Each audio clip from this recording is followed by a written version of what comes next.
ये है Nalanda home television. आप देख रहे हैं नालंदा न्यूज। भीमा कोरेगांव युद्ध की याद में शौर्य विजय दिवस मनाया गया। पुणे के भीमा कोरेगांव युद्ध की याद में डॉक्टर भीमराव अंबेडकर संघर्ष विचार मंच के तत्वाधान में बिहार शरीफ के रोही प्रखंड के 50 गांव में शौर्य विजय दिवस धूमधाम से मनाया गया। सर्वप्रथम भीमा कोरेगांव युद्ध में मारे गए महान शहीदों को पुष्प अर्पित कर एवं 2 मिनट का मौन रखकर श्रद्धांजलि दी गई और उनके वीरगाथा की चर्चा की गई। इस मौके पर डॉक्टर भीमराव अंबेडकर संघर्ष विचार मंच के प्रदेश अध्यक्ष रामदेव चौधरी ने कहा कि दरअसल 1 जनवरी 1818 को महाराष्ट्र के भीमा कोरेगांव में 500 महारों ने पेशवा बाजीराव द्वितीय की 28,000 सैनिकों को हराया था। इसलिए तब से अनुसूचित जाति जनजाति के लोग इस युद्ध को ब्राह्मणवादी सत्ता के खिलाफ जंग मानते आ रहे हैं। 5 नवंबर 1817 को लड़की और यरवदा की हार के बाद पेशवा बाजीराव द्वितीय ने परवे फाटा के नजदीक फूलगांव में डेरा डाले थे। उनके साथ उनकी उच्च जातियों से सुसज्जित 28,000 की सेना थी, लेकिन उसमें महान समुदाय के सैनिक नहीं थे। इस लड़ाई का जिक्र जेम्स ग्रोडफ की किताब ए हिस्ट्री ऑफ द मराठास में भी मिलता है, जिसके अनुसार भीमा नदी किनारे हुए इस युद्ध में महान समुदाय के सैनिकों ने 28,000 मराठों को रोके रखा। भारत सरकार ने महार रेजिमेंट पर 1981 में स्टैंप भी जारी किया था। हालांकि इस लड़ाई को लेकर अनुसूचित जाति और मराठा समुदाय में लोगों के अलग अलग तर्क हैं। कुछ इतिहासकार मानते हैं कि अंग्रेजों की नहीं, महारों की अपनी अस्मिता की लड़ाई थी, क्योंकि पेशवा शासक महारों से अस्पृश्य व्यवहार करते थे। कुछ इतिहासकार बताते हैं कि अनुसूचित जातियों की इतनी बुरी दशा थी कि नगर में प्रवेश करते वक्त अपनी कमर में एक झाड़ू बांधकर एवं गले में हंडी पहनकर चलना होता था, ताकि उनके पैरों के निशान झाड़ू से मिटते चले, और थूकना हो तो हंडी में थूके, ताकि कोई स्वर्ण अपवित्र ना हो जाए। कुएं और तालाब में पानी निकालने को लेकर भी उनसे भेदभाव होता था। महारों ने मराठों को नहीं बल्कि ब्राह्मणों को हराया था। ब्राह्मणों ने छुआछूत अनुसूचित जातियों पर थोप दिया था। इससे वह नाराज थे। जब महारों ने आवाज उठाई तो ब्राह्मण नाराज हो गए। इसी वजह से महार ब्रिटिश फौज में शामिल हो गए। इस लड़ाई में मारे गए सैनिकों की याद में अंग्रेजों ने 1851 में जय स्तंभ बनवाया था, जिन्होंने इस लड़ाई में अपनी जान गंवाई थी। महारों और मराठों के बीच पहले कभी मतभेद नहीं हुए। मराठों का नाम इसलिए लाया जाता है कि क्योंकि ब्राह्मणों ने मराठों से पेशवाई छीनी थी, जिससे मराठा नाराज थे। अगर ब्राह्मण छुआछूत खत्म कर देते तो शायद यह लड़ाई नहीं होती। प्रदेश उपाध्यक्ष नंदलाल रविदास ने कहा कि 1 जनवरी 1927 को बाबा साहेब ने इस स्थान पर आयोजित कार्यक्रम में भाग लिया था। तब से इस स्थान पर पूरे भारत से अनुसूचित जाति जनजाति के लोग जय स्तंभ को देखने आते हैं और अपने पूर्वजों के वीरता को देखकर सौर ऊर्जा लेकर लौटते हैं। इस दिन से अनुसूचित जाति जनजाति के लोग पूरे भारतवर्ष में शौर्य विजय दिवस के रूप में मनाते आ रहे हैं। इस शौर्य विजय दिवस के कार्यक्रम की अध्यक्षता उत्तम कुमार ने की।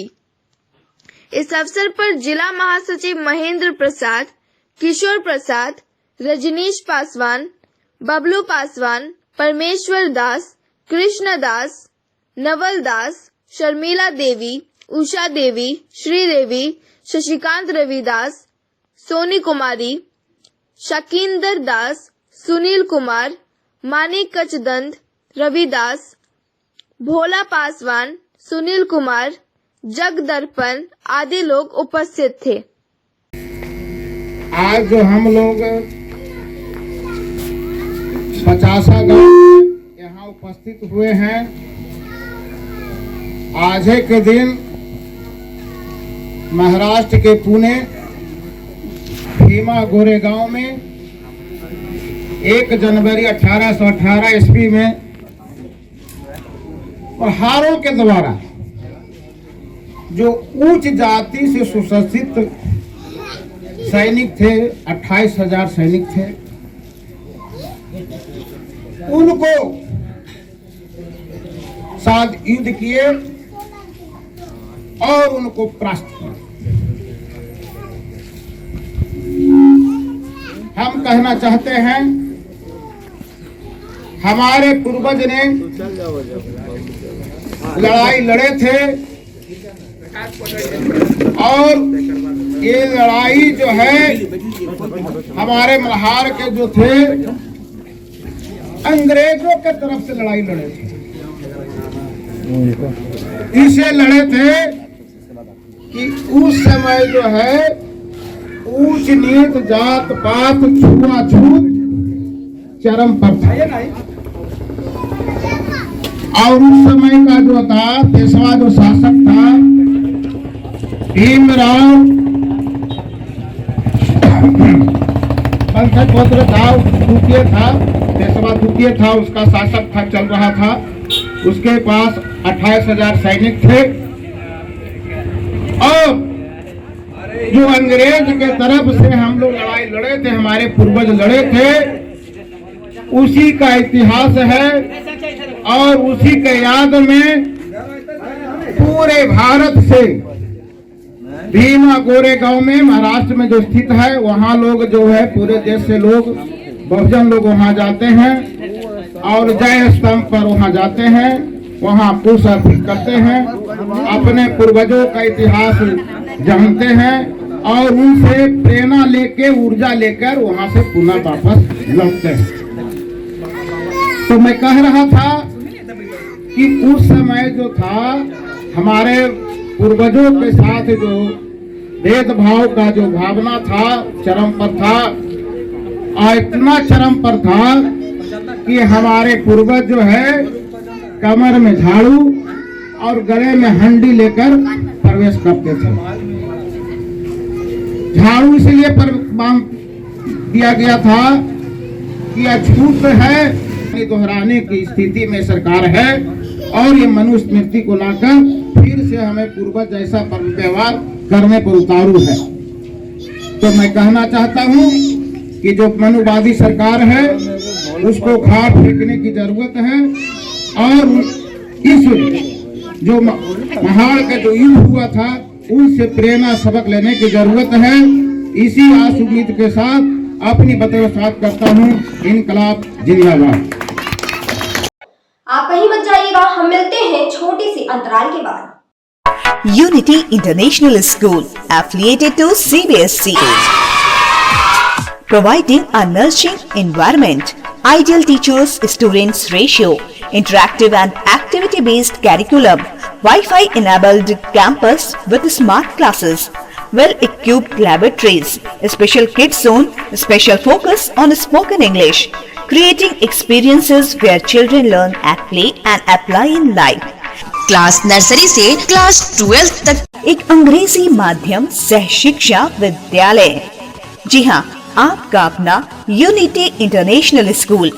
हमारी विशेषताएं: एक स्वच्छ एवं पोषित वातावरण, बच्चों को कुशल शिक्षकों का सानिध्य, आदर्श शिक्षक विद्यार्थी अनुपात, पारस्परिक एवं क्रियाकलाप पर आधारित पाठ्यक्रम, छोटे बच्चों के लिए विशेष सुविधा, अंग्रेजी वार्तालाप पर विशेष ध्यान, आधुनिक उपकरणों से लैस विज्ञान एवं कंप्यूटर प्रयोगशाला।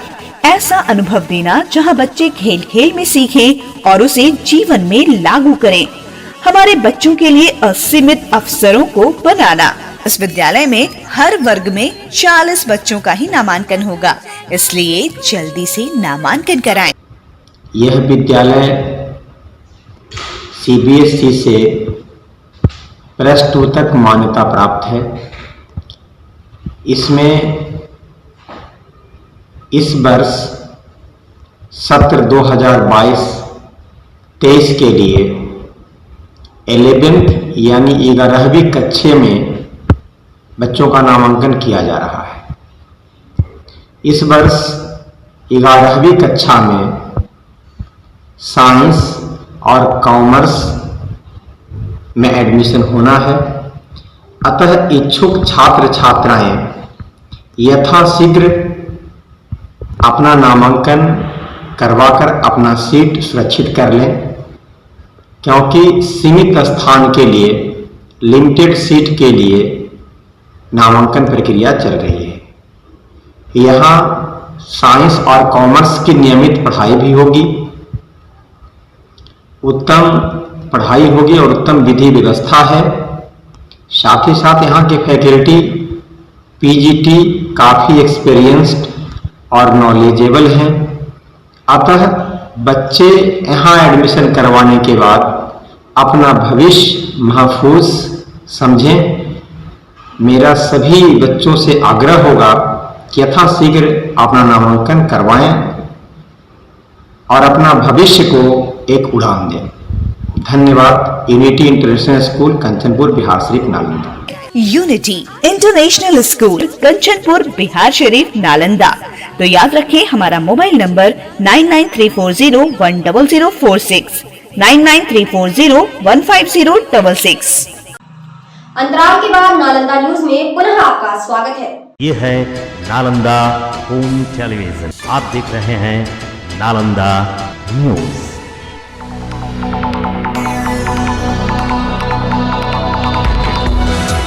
अभी के लिए बस इतना ही। मिलते हैं नए समाचारों के साथ। तब तक के लिए कंचन मिश्रा को दीजिए विदा। नमस्कार।